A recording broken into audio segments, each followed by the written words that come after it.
the 21st century, within, I think, the next one generation, perhaps I think one generation, that means 30, 50 years, then we can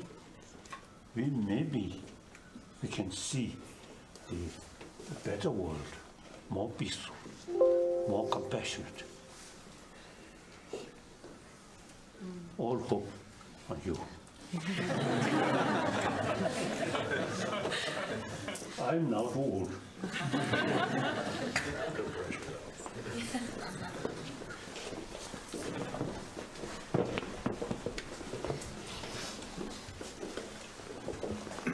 Please sit down.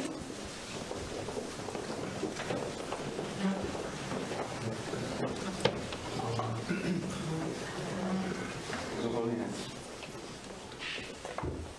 it is a tremendous honor for all of us to be here today. We are 85 souls, 85 hearts that have come from Singapore. We are representative of multiple religions, cultures, backgrounds, professions. We are as young as 9, as old as, I'm not going to reveal, 65-ish, somewhere around there. But we are all united in the hope that we can all make the world a better place. And we've traveled here to come to meet you because you are the example for all of us of what we hope to become and what we hope we can be. So thank you very much for having us. It's our pleasure to be here. Thank you. Thank you.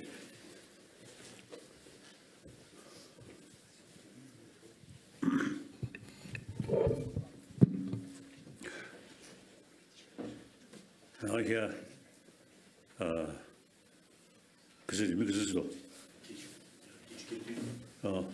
about 80 people.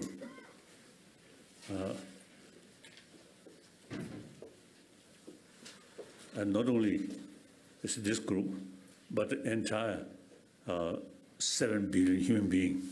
I think each have a different face.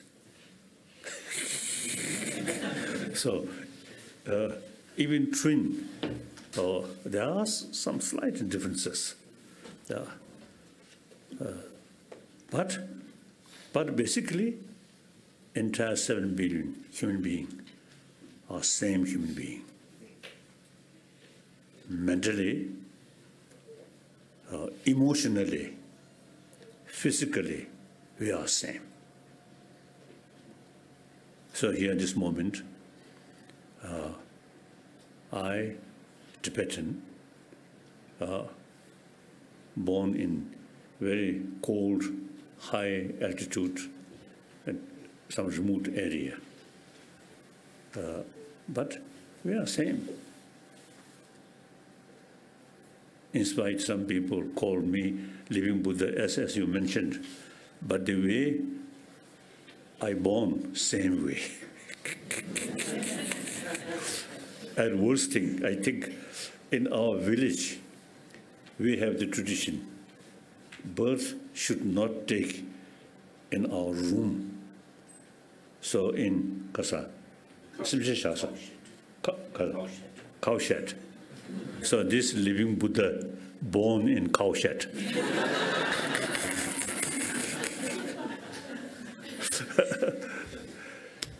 So we are same. The differences, since my childhood, I trained or I learned about our inner world, about our mind and emotion, how to tackle emotion.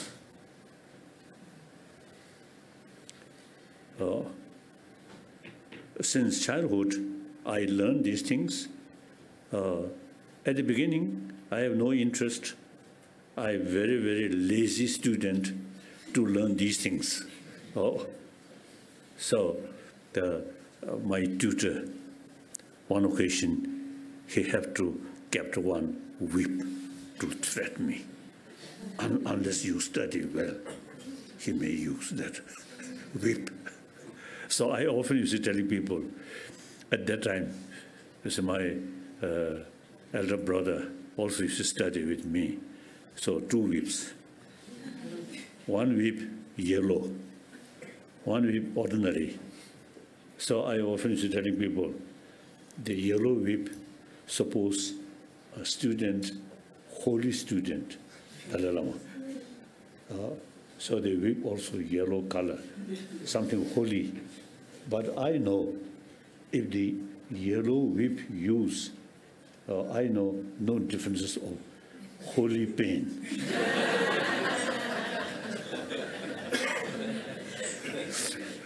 So then gradually, of course, the situation also, you see, become more difficult. And my whole life, I think, carry a difficult life. But then, during those years, the thing which I learned, immense benefit to keep peace of mind, no matter how difficult it is. So I convince the problem as a Buddhist concept is a samsara. The very nature of samsara is problem. So, but then, in spite you remain in samsara, but through mentally, you can keep peaceful mind.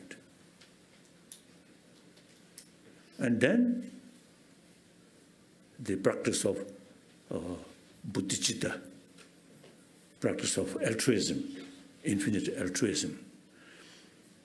Even to the troublemaker, it seems your dear friend, actually entire sentient being, usually we call mother sentient being. Each morning, I practice the kasoda regenerative survey. His Holiness is talking about cultivating altruism on a daily basis. Oh, so see, so as a result, it's an entire sentient being. In my mind, no evil force. All are sentient beings. So since a few years, when I carry some sort of puja,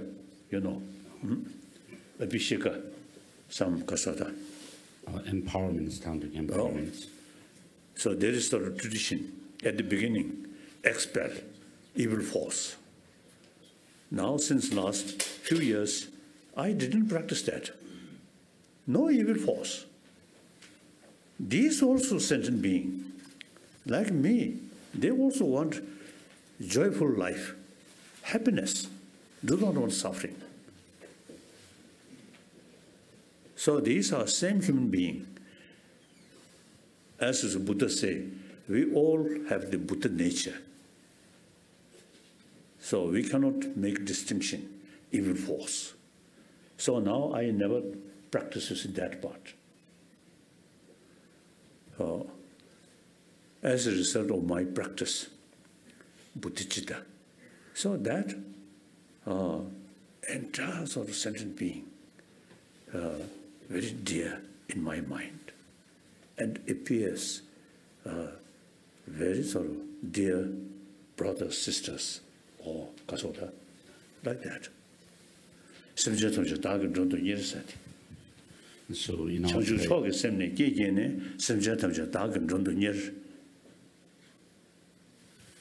our prayer, there are these lines which say, inviting all sentient beings, having generated this altruism, which is thinking of becoming a Buddha for the benefit of all sentient beings, I call upon all sentient beings as my guests to this feast of enlightenment. So, I notice now, you see, training our mind since my childhood, now really very, very useful to keep peace of mind. As a result, See, my health also, in spite now 84-year-old, the physical still okay. So then wherever I go, I always look any sentient being, any human being, just like my brother, sister, no stranger. So the result, your own mind becomes something very positive. If you too much emphasis, me, then when we met, some people suspect, distrust, fear. If you consider all sentient beings, our mother sentient being, and the dearest, and our guest, so then whenever we met someone, you see, we feel very close.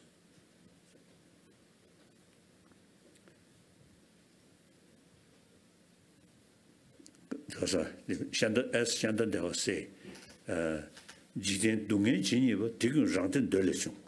Jigden Deva Chinyiva Tigun Shantan Dolechungs.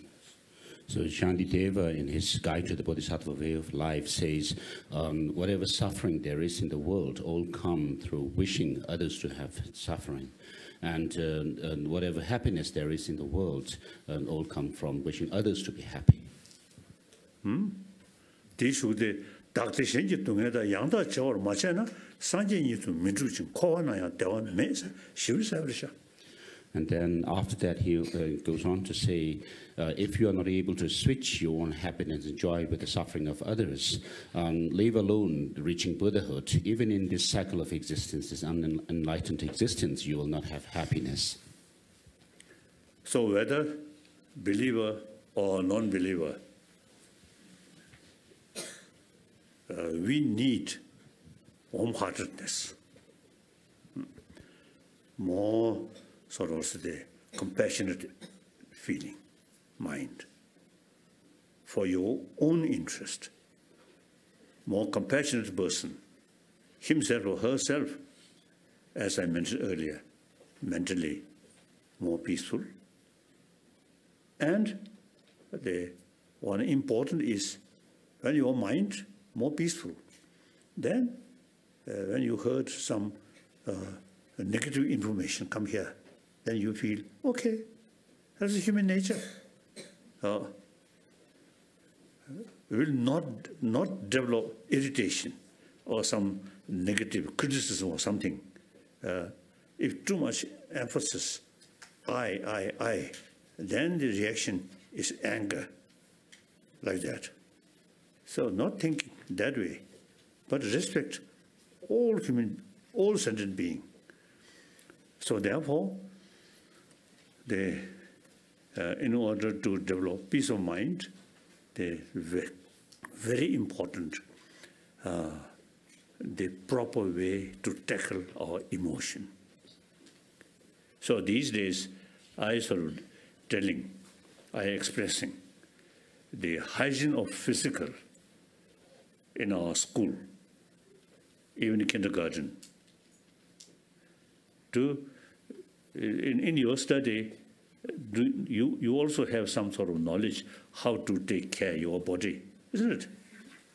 Yes. Hygiene of physical. So now we should develop beside hygiene of physical, hygiene of emotion must be there.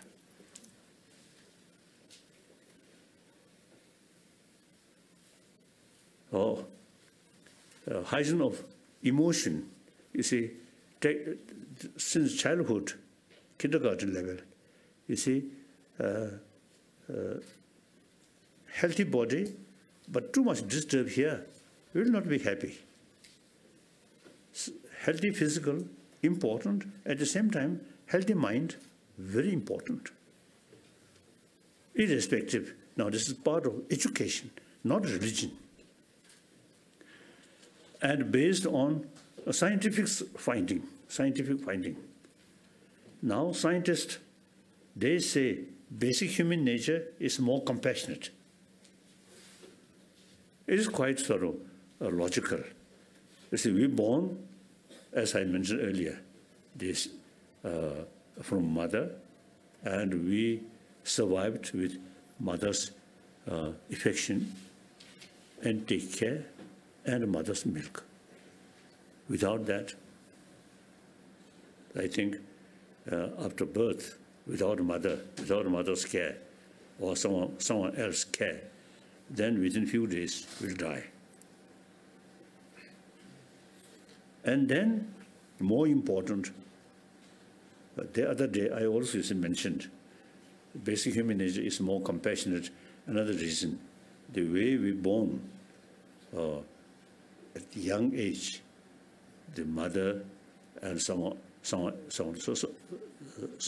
sort of affection, taking care, very essential.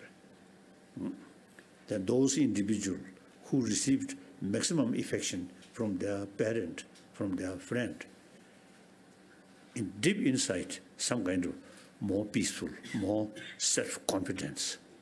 So that experience remains whole life. Those individuals at a young age lacking affection from mother or from their sort of friends, then in deep inside, some kind of sense of insecurity always there. So then in our daily life,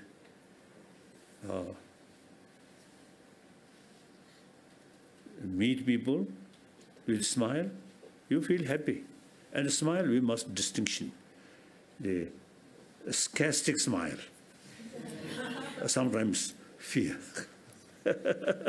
And then diplomatic smile.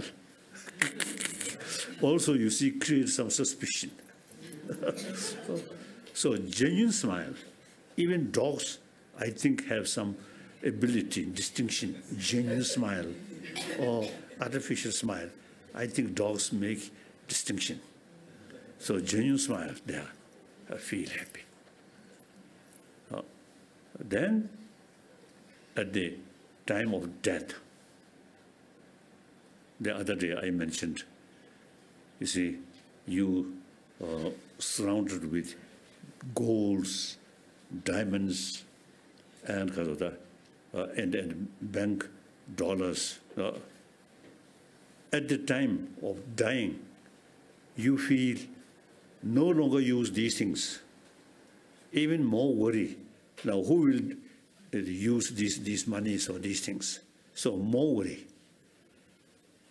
But at the moment of dying, surrounded with friend who really showing affection, then the dying person feel much happier. So human loving kindness is the beginning of our life, and till our death, that's very important. Now scientists say constant anger, constant stress is actually our immune system. Eating our immune system. So therefore, these are the scientific explanation. Basic human nature is more compassionate. Then furthermore, we are social animal. Any social animal, individual's survival depend on the community. It's very, very clear. Dogs or cats. Cat, I don't know. Some cat you see goes lonely, waiting some bird or some mice.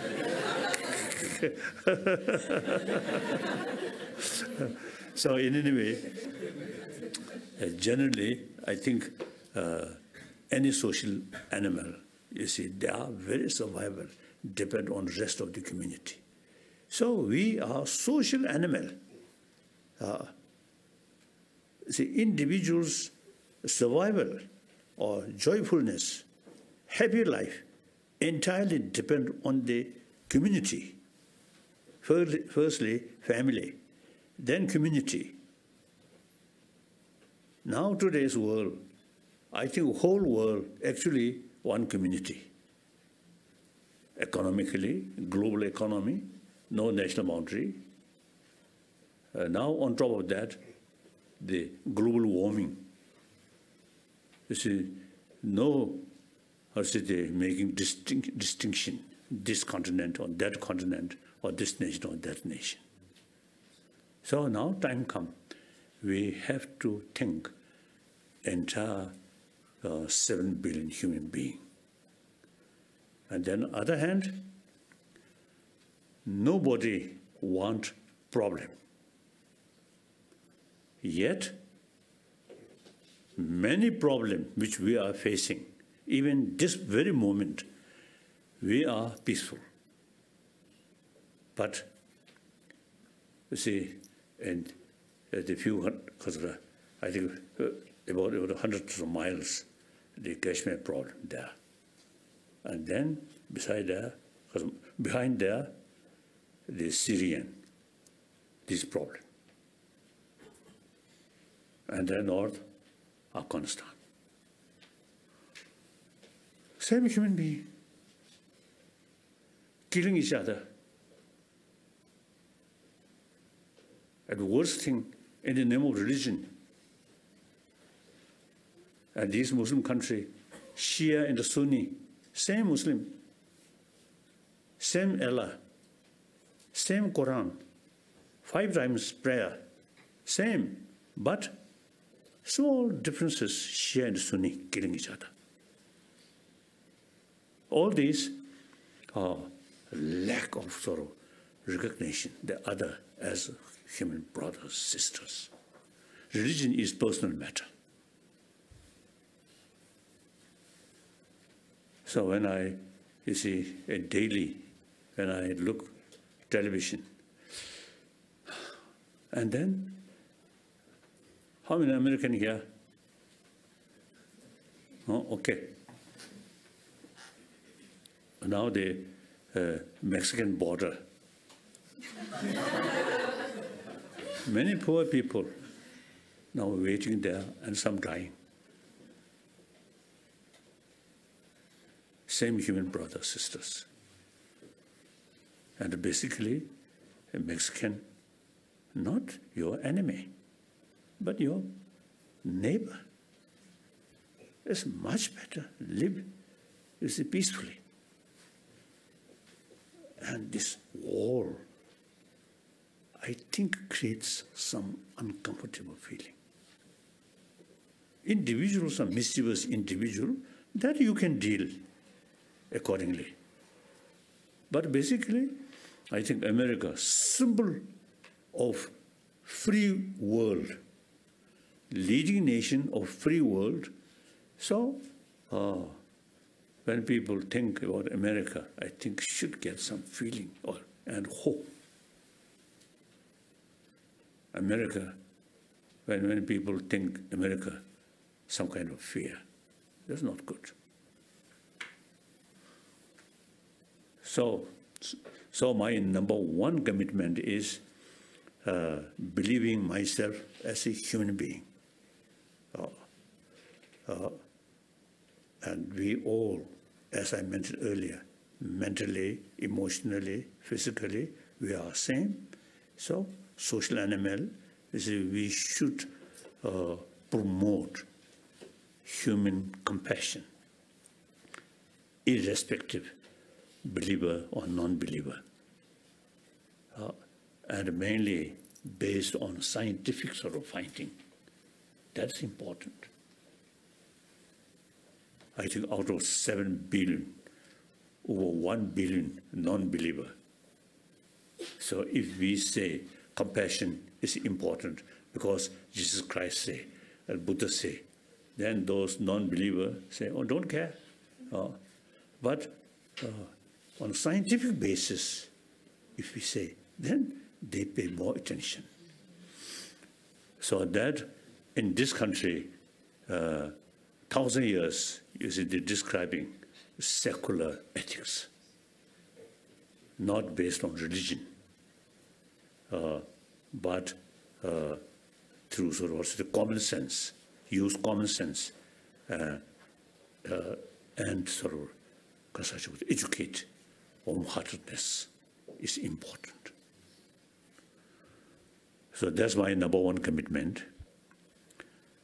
Then number two commitment is I'm Buddhist. So the religious tolerance is very essential.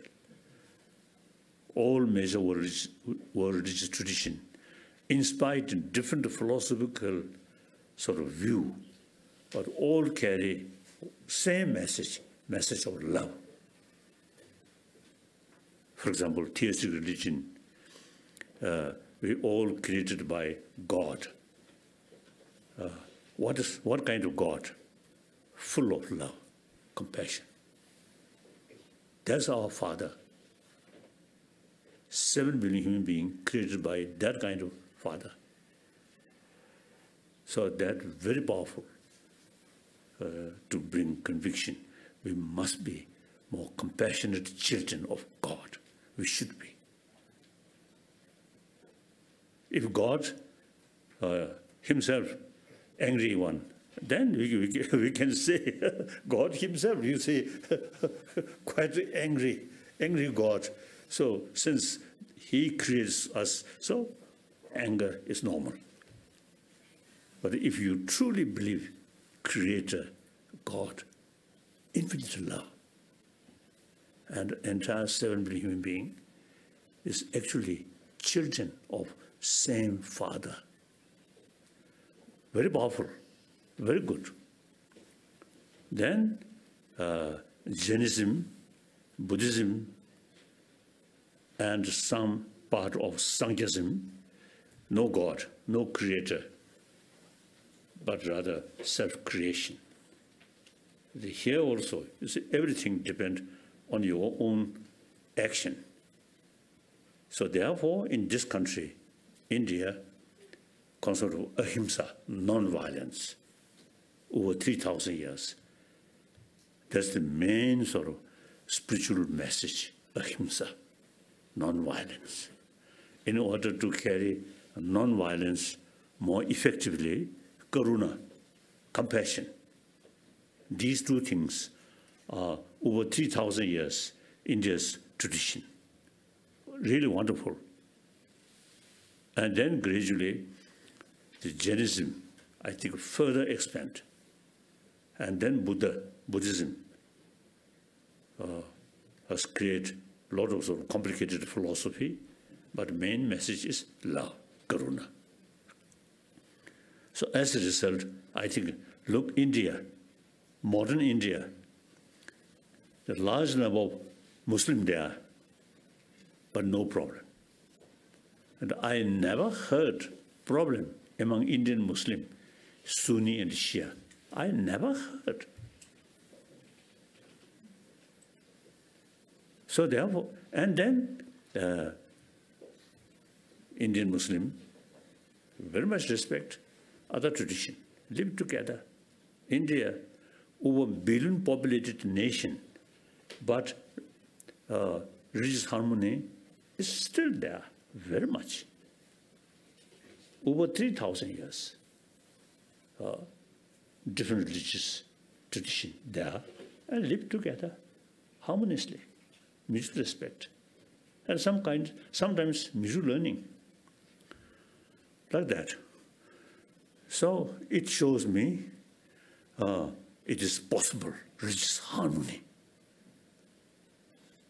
So my number 2 commitment is try to promote religious harmony.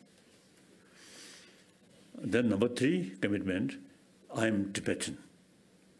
I have the name of Dalai Lama. So the reality, 6 million Tibetan, trust me, believe me. So I have a moral responsibility. So now regarding political matter, since 2001, I retired, totally retired. We already have elected political leadership, so they look after. my responsibility regarding Tibet is preservation of Tibetan culture.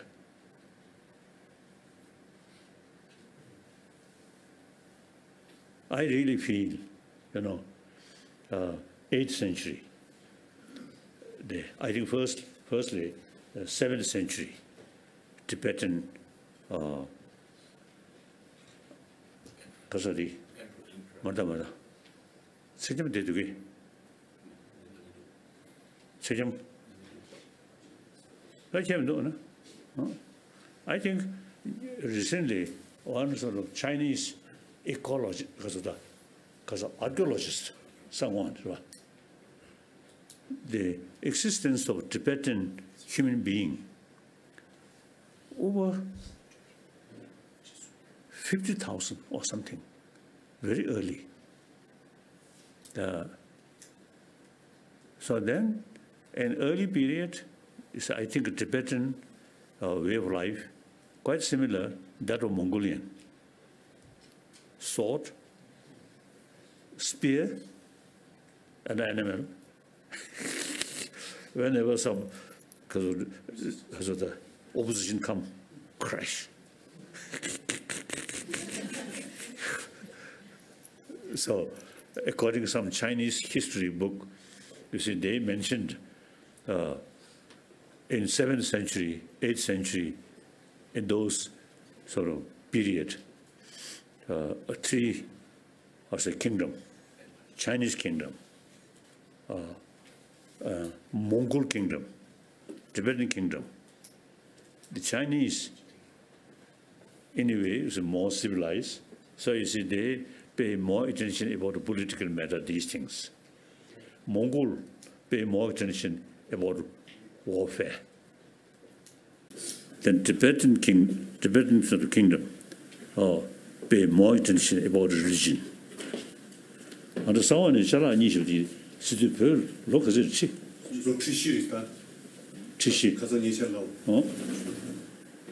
40,000 Tibetan human beings habitant 40,000 years ago. Quite old. So then, as I mentioned earlier, 7th century, the Tibetan king married with Tang,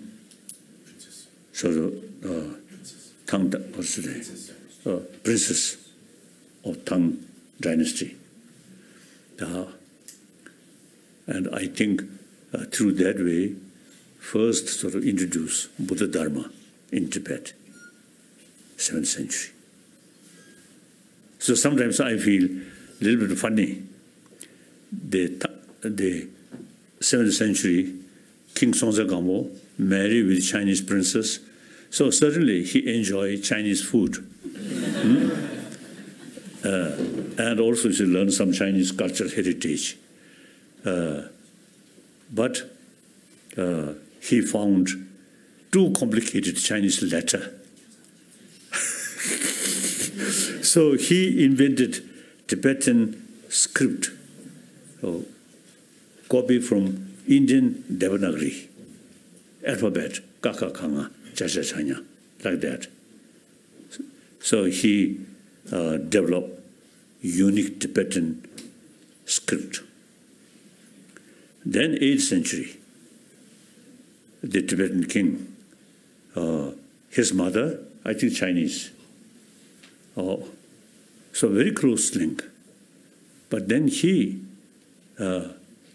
prefer Buddha Dharma, which he should bring directly from Indian, at that time, Nalanda institution is the main sort of institution of Buddha Dharma. So he invited Shanta Rakshita, great scholar in the logical field, great scholar. He wrote some logical text, logician, logical text of logic. And then philosophy, Madhyamika philosophy. He monk.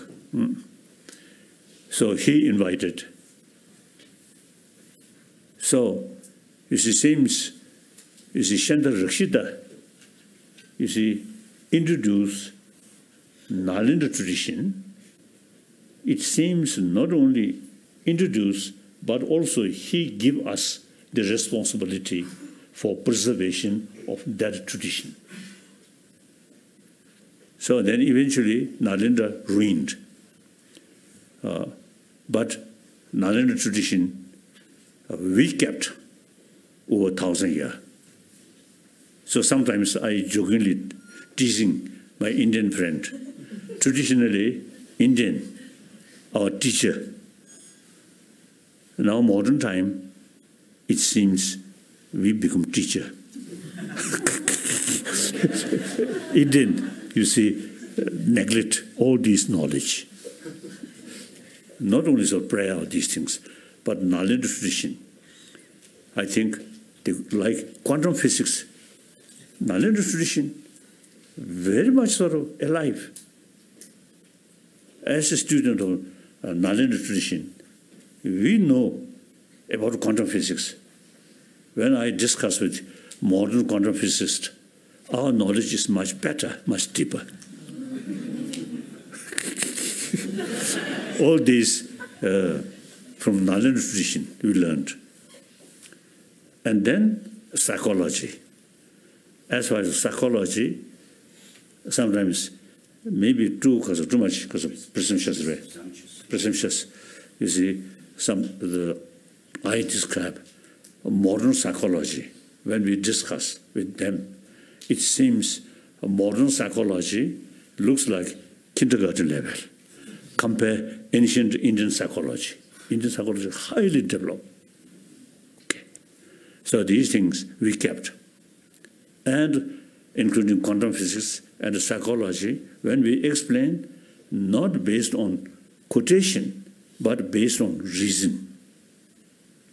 Buddha himself, you see, made clear, oh, my follower, bhikshus, scholars, should not accept my teaching out of faith, but rather thorough investigation and experiment. That's very scientific way. So some Chinese Buddhist scholar,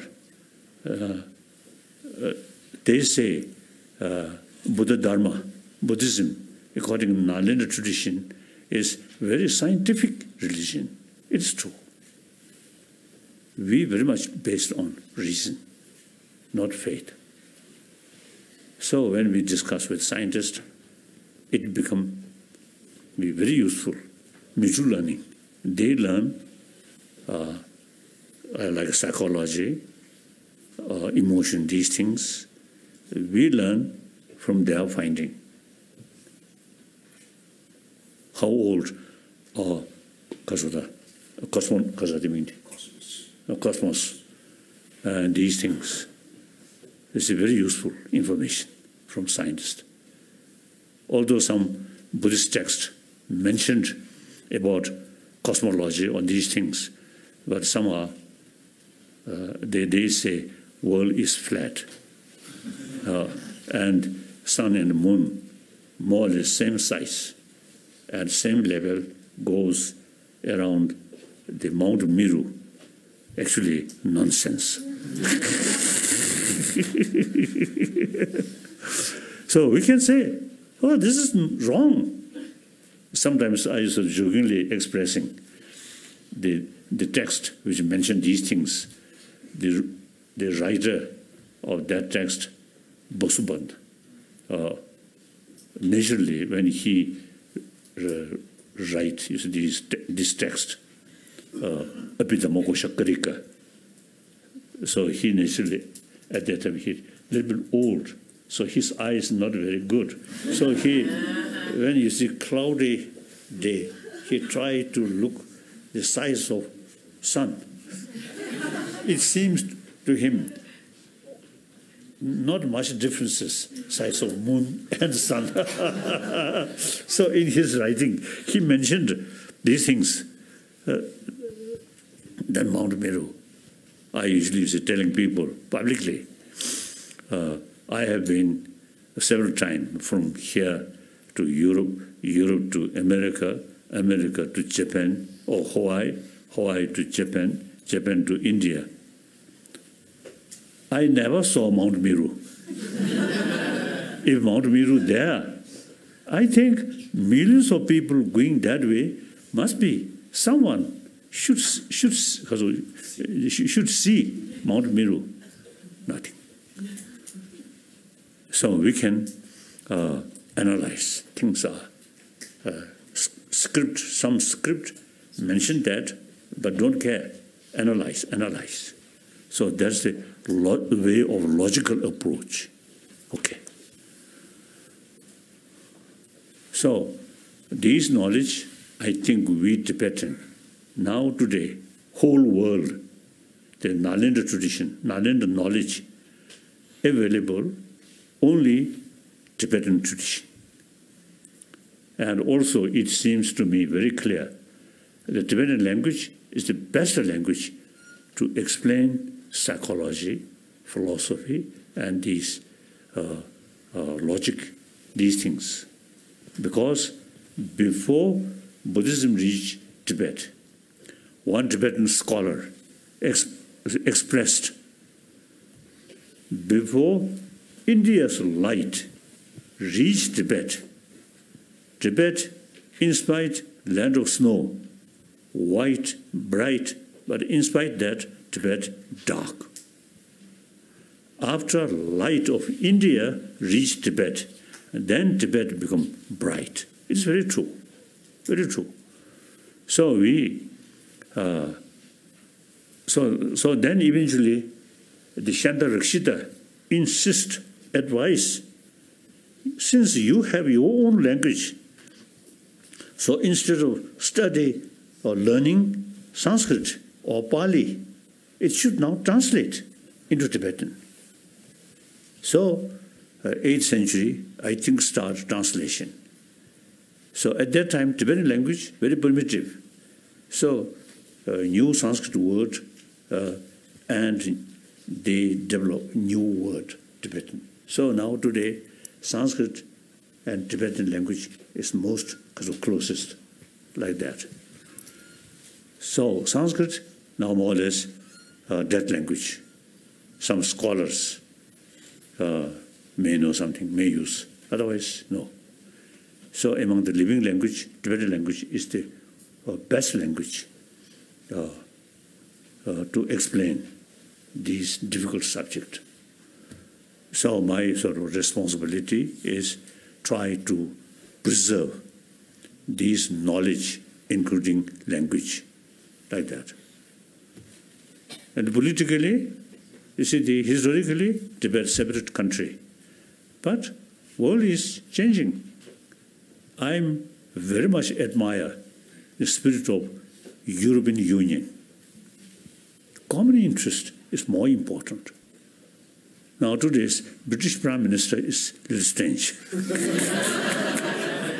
Now he's really facing some problems now. She's really facing the latest situation.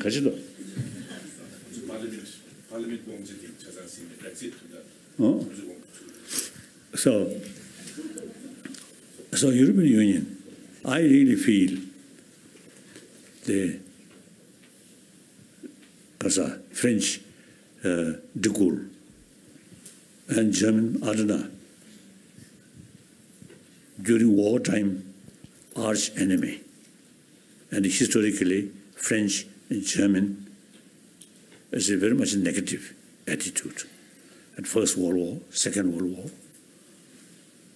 But then, after Second World War, they realize common interest is more important than individual national interest. So they set up European Union. So I often, you see, expressing the same spirit of European Union, I think eventually should start in Latin America and also in Africa, not whole Africa. Firstly, Northern Africa, then Central Africa, and then Southern Africa, like that. And the Middle East also. I think some kind of common kasa. Ka. Oh, union. This moment, I feel some unrealistic, wishful thinking. As eventually, Saudi Arabia and Iran should create union. Otherwise, silly. One follower of Shia, one follower of Sunni.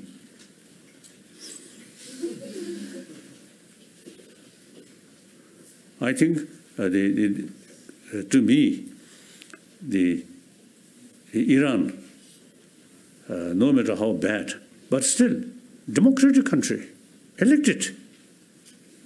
Saudi Arabia, not like that. I think Saudi Arabia seems to say no proper rule of law, isn't it? Everything in one family, king, like that. So in any way, I really admire European Union. Therefore, we, since early the 50s and 60s, we raised Tibetan issue at the UN. And then one occasion, Pandit Nehru advised me. Of course, I have very close sort of contact with Pandit Nehru. I seek his advice, and he also advised me like that. So then once he told me, America will not go to war with China in order to liberate Tibet. It's true. It's very realistic. So then Pandit Nehru told me, sooner or later, you have to deal with Chinese government. No use raising Tibet issue at the UN. And so, 1974, we decided not now also try to raise Tibetan issue at the UN. We wait, and then we not sort of thinking independence of Tibet. So, 74, we decided. Then, 78, Deng Xiaoping indicate he want meet one my representative. So we developed direct contact with Deng Xiaoping. And then Deng Xiaoping made very clear, except independence, anything can be discussed. So now we simply trying to seek the Chinese constitution, mentioned certain right, and also area, the constitution recognized Tibetan area, Tibetan autonomous region, Tibetan district, autonomous prefecture, and autonomous county. So Chinese constitution recognized as a Tibetan area. Then this area should have equal right to preserve their own culture, their own language. Then, practically also, a Tibetan, wants more material development. Sometimes I jokingly teasing Tibetan,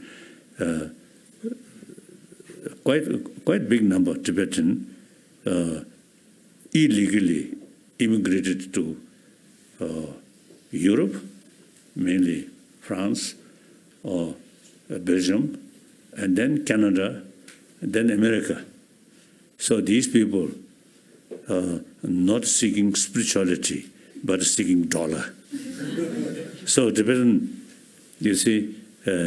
wants or loves dollar, money.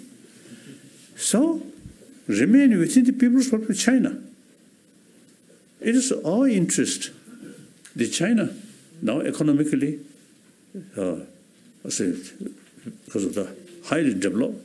So already, in Tibet, there are a lot of development, road, airport, and buildings like that. So That's our benefit. And then China, today, number of Buddhists there. So we can share our knowledge with them. So there's mutual benefit. In modern time, the real meaning of independence is not much meaning. Better live together as a union, part of a union. And I like the Chinese word, 中华人民共和国, or union. Like India, East India, South India, West India, Central India, different language, different script, but all live in the union. That's wise. One occasion in East India, Manipur, once I have been there, some reporter asked me their independence. Then I told them, you should think more sort of, more holistic way. And then the Manipur, small country, independence, not much meaning. Much better remain Union of India. So like that, we historically different, but we are very much committed, willing, remain within the People's Republic of China, provided they should respect Tibetan culture, like that. So then, and the political matter, as I mentioned earlier, I totally retired. Then my main concern is preservation of Tibetan culture, including Tibetan language, and then environment. One my Chinese friend, ecologist, he told me, according to his sort of observation, the effect for global warming from Tibetan plateau is as much as South Pole and North Pole. So he described Tibet plateau as third pole. So the Tibetan environment, something very important. So then, recently, Chinese Prime Minister, Li Keqiang Samarwe, he visited Tibet, and he also expressed the preservation of ecology. Wonderful, wonderful. And many years ago, the Zhorongqin, as Prime Minister, at that time, you see, there a lot of flood from Tibet. So he gave some instruction. The area, this river, Mekong River, and Yellow River, Yangtze River, you see, the forest must keep, should not deforest. So ecological, it is something very important, not only Tibetan themselves, but also almost whole Asia. China, Yangtze River, in Dichukasa.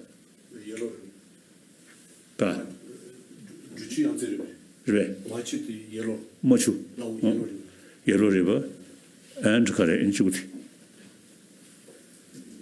Dichukasa, Yangtze River, which Vietnam dried. Mekong River. And then India, Brahmaputra. And then Ganges River. And Pakistan side, Indus River.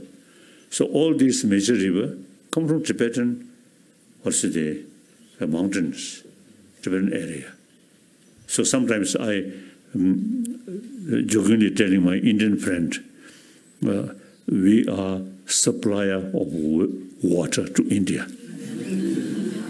If something goes wrong, ecological problem. Then billions of Indians then really facing difficult, no water. So the global warming is quite serious. I really wondering, these young children, when they reach their age 60, 70, what kind of world? Global warming is something very serious. I noticed last 60 years, this very place, 1960, I came here.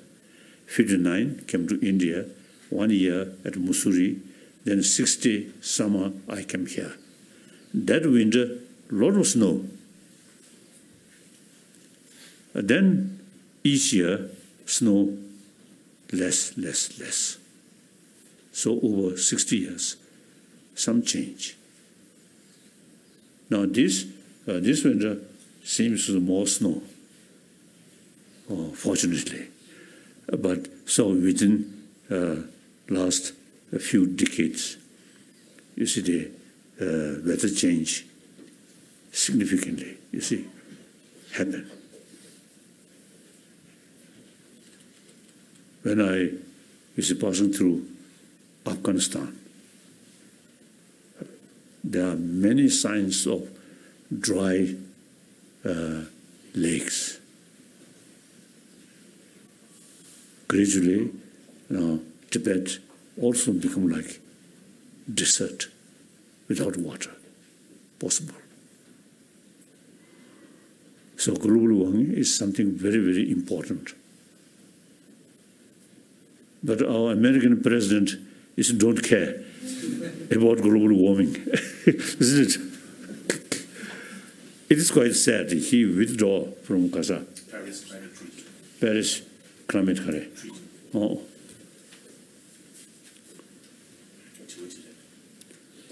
Yes. Now some questions. Question answer. Yes, first you. How does it feel like to be reincarnated? How does it feel like to be reincarnated? Gaza. Reincarnated. Nothing. The name of Dalai Lama or reincarnated is just people's creation. Myself, as I mentioned earlier, I'm a human being. And I may say I'm quite a normal human being.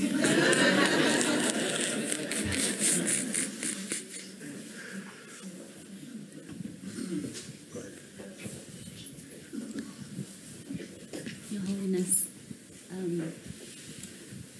I've been contemplating the concept of emptiness, and I was hoping if you could please share some insight to how we can relate to emptiness in a modern context.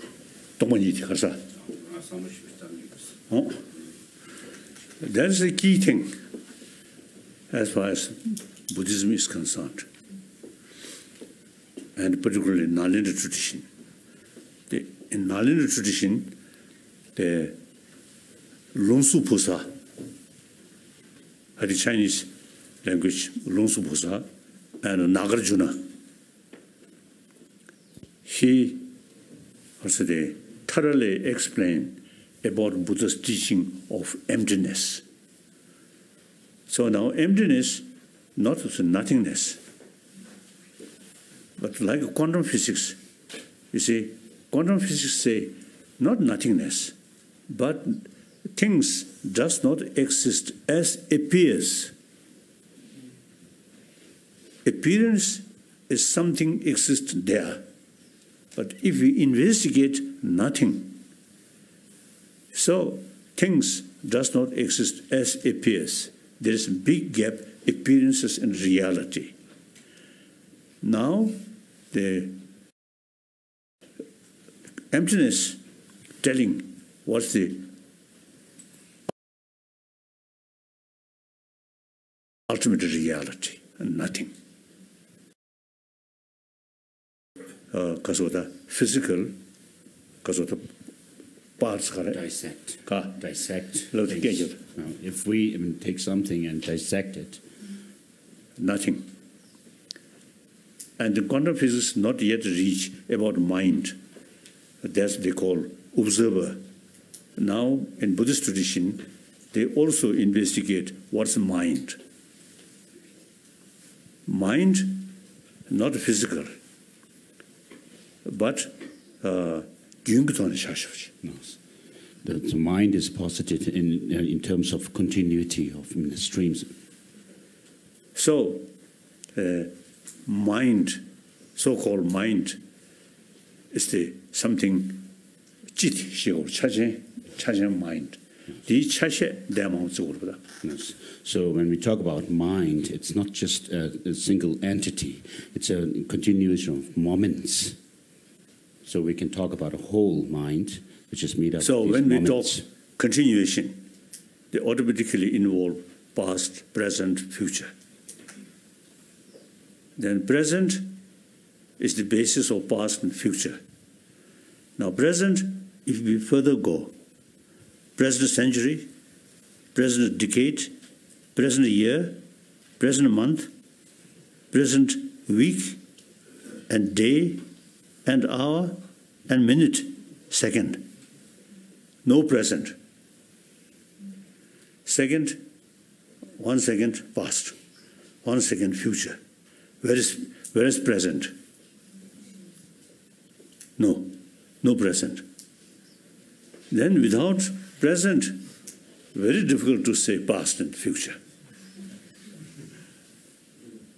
So that's just because of the on the roughly appearances we say continuation of mind. But if you go detail, nothing.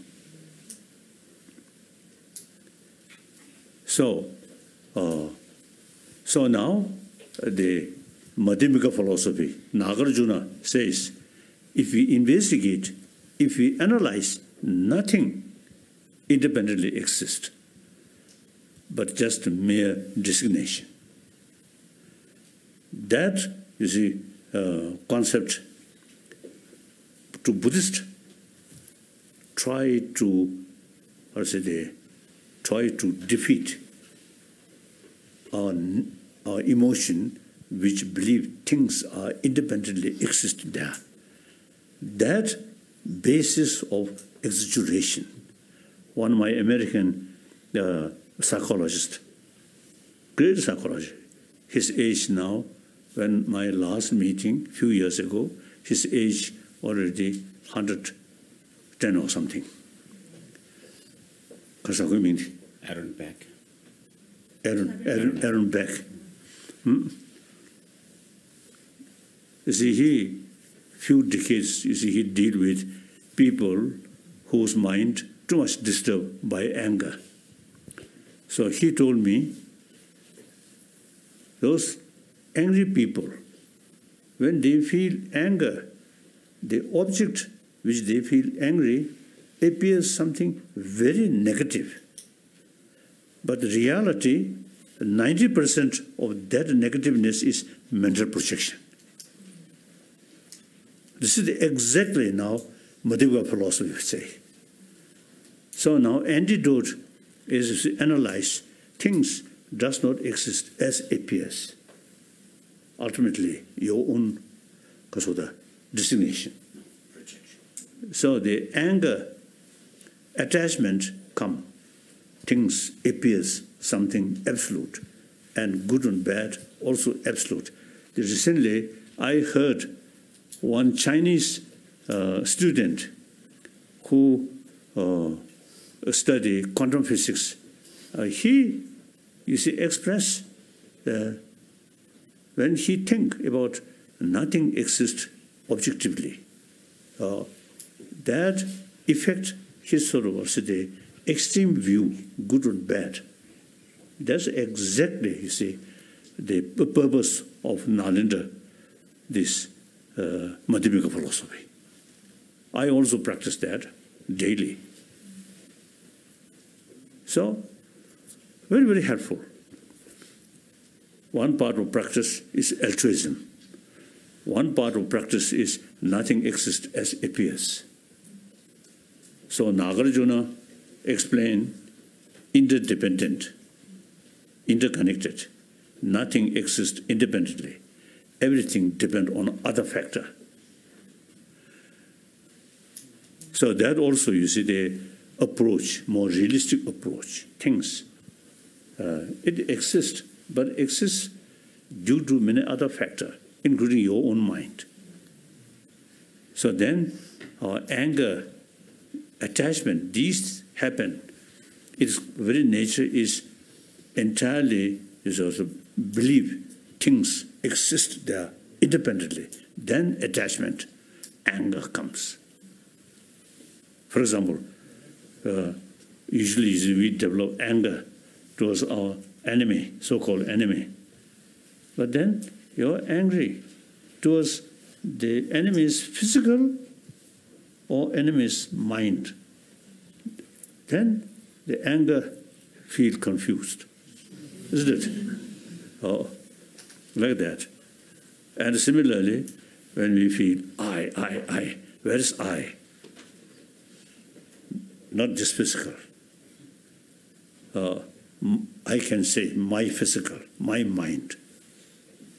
So still there is I. Where is I? I here? No. Here? No. Difficult. I is there. But if you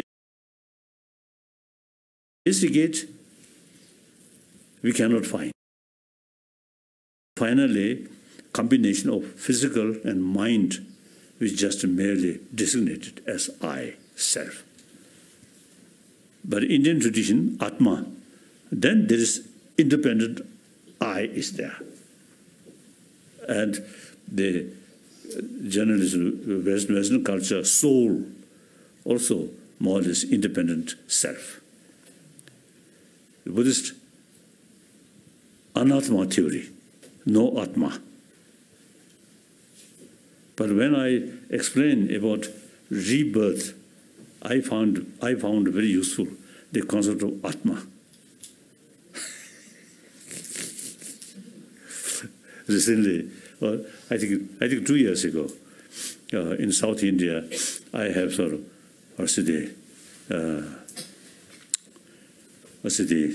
useful discussion with one Indian Hindu sadhu, good scholar, and very good. He's serving people, particularly students. Wonderful. So he invited me. I went there, and then I told him, practice of kasa, Shila, morality. No, practice of morality and practice of single-pointed mind and practice of the analytical meditation. Generally, same. Hindu, Buddhist, same. So we are truly spiritual brothers. And then differences, Hindu believe soul, Buddhist no believe soul. So that our private business. You believe soul. I do not believe soul. So that's our private business. So similarly, believe creator, God or not, private business. We both human beings, we should pay more attention about love, compassion, forgiveness, tolerance, self-discipline. Next question. Your Holiness, thank you very much for your powerful words today and funky glasses. I like them. I like your glasses. I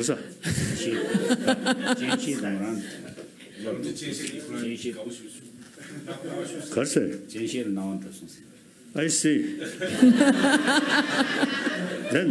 then without glass. It's even more so. Yes. I'd like to ask you about compassion. You spoke of all of us having a compassionate soul. But many times it feels like there are acts of lack of compassion, and that compassion is blocked between many individuals, countries, situations. How do we unblock compassion? Now that's a very important question. As I mentioned earlier, basic human nature, more compassionate. Like these young children, they don't care about, you see, different religious tradition or different nationality. So long, play together. One time, I visited Switzerland, Pestalozzi. Some Palestinian children, Jewish children, play together, nothing. So at a young age, like that, they don't care. What is the differences? Gradually, when we join our education, our school, then you see, not much talking about our inner, deeper human value. Simply, you see, talking about money, about materialistic life. Now, that's, I feel, existing modern education system is not complete. It's very much oriented about material value. So now, modern education, as I briefly mentioned, should include about education inner value, so that children at a young age are basic human value very much alive. They need that. Now, once join education, the further sort of explanation, the warm-heartedness is very important for your health, for your happy family, for your happy community. These should teach, should include. And then furthermore, the Indian psychology, as I mentioned earlier. You see, there are, in the West, when we say consciousness, they only sensorial level. Not much talking about chit or mind. So training of mind is chit, not eye consciousness, ear consciousness. The five senses of consciousness, because of the active, the mental consciousness, they are. Then in dream time, sensorial consciousness no longer, mental consciousness there. Then deep sleep without dream, even further deeper consciousness. So sometimes it can be possible in dreaming, dream time, thinking some spiritual practice is more effective because the sensorial consciousness no longer active. Like that. So I think it is important to make distinction, different level of consciousness. And real, the trouble, anger, attachment, jealousy, these come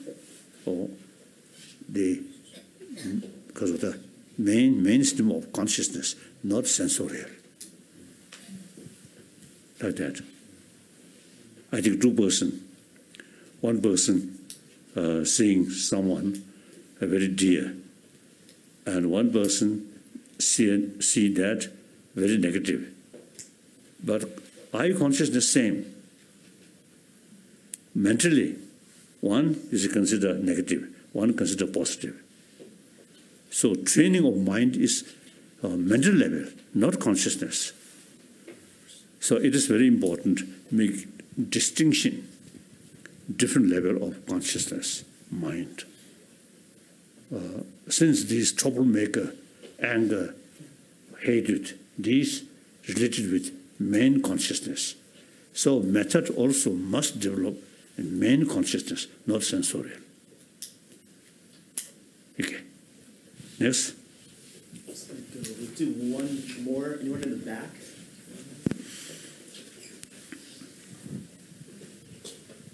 Hi, Your Holiness. So I have a question. As you mentioned, we are all the same, and I believe that a question that we've been struggling all our life.